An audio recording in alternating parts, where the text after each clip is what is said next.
Good morning. So actually with yesterday's halachot, we completed the laws of ma'akeh. So it's short and sweet. So today we're going to do also very short and sweet, just a one-day thing on the halachot of Orla.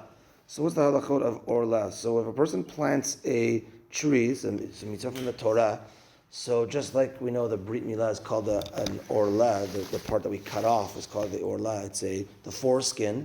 So too, there's the foreskin, so to speak, for the trees, where we can't benefit from the trees for the first 3 years.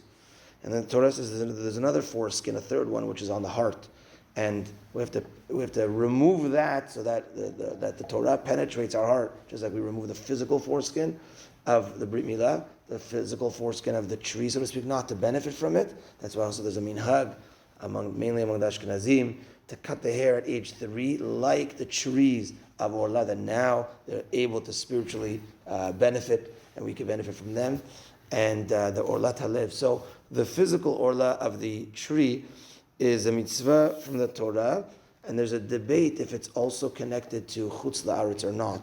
So mina Torah, but midirabanan, it certainly is applicable in Chutz La'aretz as well. So for the first 3 years from planting, meaning even though you're just planting a little sapling and it's not going to bear fruit for 5 years, let's say, it doesn't matter. For 3 years, you can't eat if it has any fruits from those trees. Not for 3 years once it starts giving fruit, from once it's planted. So it's more lenient.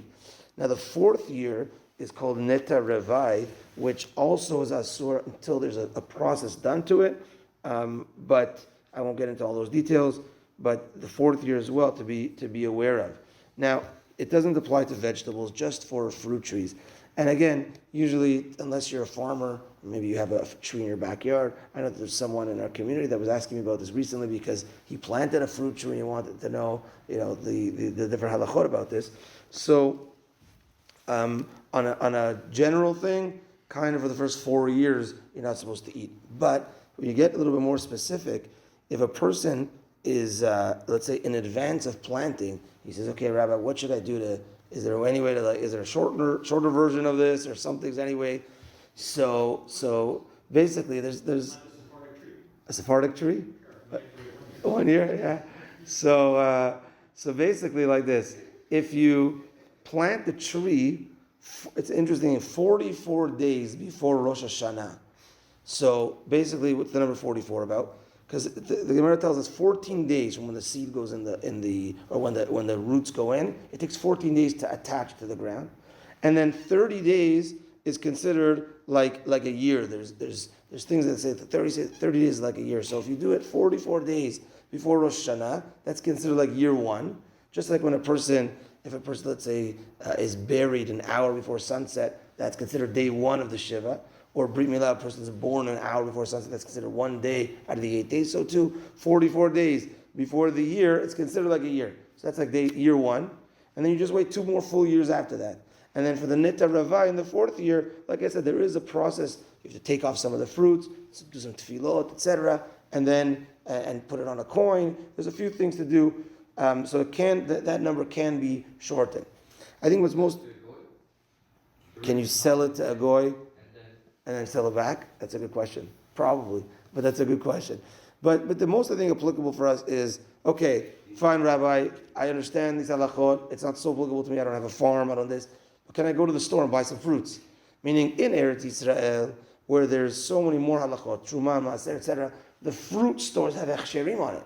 You have to when you're in Israel, you have to make sure to buy fruits with hechsherim on it on the store, not on every fruit, right? But so what about chutz la'aretz? So here in chutz la'aretz, so we said that this applies midirabanan. This is one of the few things that apply midirabanan for the trees grown in outside of Israel. So a few things. Number 1 is majority of fruit trees, it's over 3 years. It's majority. That's number 1, and we could rely on that majority. And number 2 is that because it's midirabanan in chutz la'aretz, if it's a safek, and it's a safek, it's a doubt, and I can't verify that doubt fully, and because majority of fruits are over 3 years, over 4 years for sure, so together, safek derabanan, the you go with a safek derabanan lenient, and therefore you could go into any store, obviously provided Sometimes in stores it says made in Israel, the oranges, whatever it is, you got to see if Terumah Maaser was taken off of that. It's a different story. But you're regular, you want to go buy some apples, some pears, whatever it is, so you could assume that it's all good. Okay, that's that for Orla. Tomorrow we'll do a one-day halachot of the laws of sha'anez, the non-mixing of wool and linen, Be'ezrat Hashem.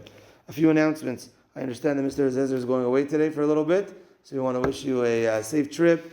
Enjoy, we're going to miss you, and we'll see you back soon, Be'ezrat Hashem. I announced on the Magen David chat yesterday. Unfortunately, we announced the ladies' shiur, made a flyer and everything, but we're going to have to push that off. So, ladies that were interested, my apologies. We reached out to you, those that responded, and I hope that no one gets the misinformation, but we hope to get back to that soon. Mincha tonight is at 5:55. Gemara shiur tonight at 8:30. Have a good day, everyone.